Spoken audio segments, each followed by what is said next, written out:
Monday marks the third night in a row of U.S. strikes against Iran. U.S. Central Command said, quote, these strikes will continue imposing a heavy cost on Iranian forces and degrade their ability to attack innocent civilians and commercial shipping in the Strait of Hormuz. The announcement came just hours after President Trump said he's reinstating a naval blockade of the strait.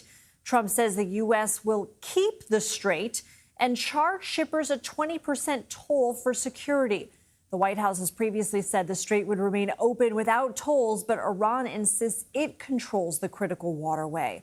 Shipping traffic in the strait has dropped to its lowest level in 2 months after another round of strikes over the weekend. For the first time, American forces used sea drones to blow up a port at an Iranian naval base. Iran retaliated by attacking U.S. allies in the Gulf.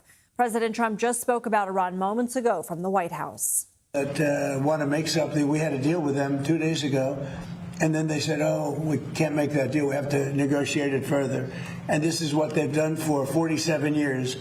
The difference is nobody negotiated like I do. CBS News politics reporter Kathryn Watson has more. So what is the latest on what's happening? Yeah, well, as you mentioned, Lindsay, U.S. Central Command announced that they have begun this latest round of strikes. It would be the third consecutive night for the U.S. to be carrying out these strikes against Iran. And a little bit more from what the president just said moments ago in the Oval Office. He was asked about the length and duration of this war. The president insisted that despite all of these challenges and drawbacks, that the war is continuing at a good pace.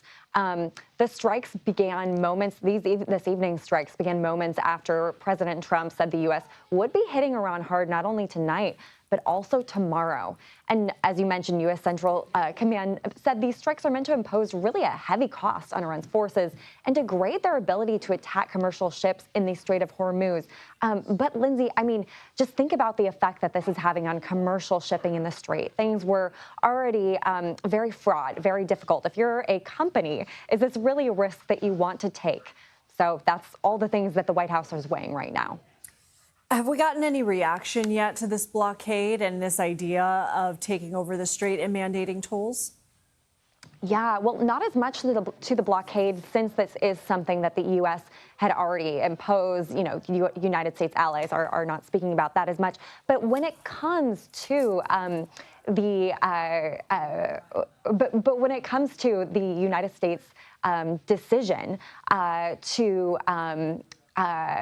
excuse me. But further, the United States has been really criticized for the other decisions that the president has made from European allies in particular, questioning what the president is doing.